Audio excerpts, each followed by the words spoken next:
ଭିଡ଼ିଓଟା ପାଖାପାଖି 15 ଦିନ କିମ୍ବା 20 ଦିନ ତଳର ପୋଷ୍ଟ କରିବାକୁ ମୋର ମନେ ନଥିଲା। ଆଜି ଦେଖିଲି ତ ଭିଡ଼ିଓଟା କରିକି ରଖିଥିଲି, ପକେଇଦେଲି।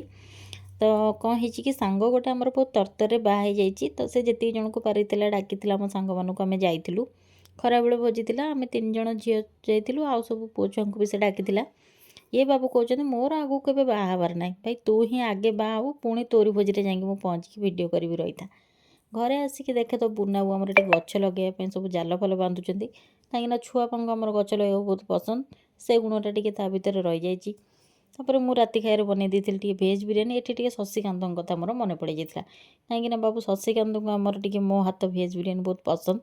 ସେଥିପାଇଁ କ'ଣ କଲି ନା, ମୁଁ ଡାକିକି ଦିଅର ବାବୁଙ୍କୁ ଟିକେ ଦେଇଦେଲି, କାହିଁକିନା ଟୁବୁ ବାବୁ ଯାହା କରିବେ ସେ ମୋତେ ଟିକେ ଆଣିକି ଦେବେ, ଆଉ ମୁଁ ଯାହା କରେ ତାକୁ ଟିକେ ଦିଏ। ଏଇଟା ଆମର ପରମ୍ପରା।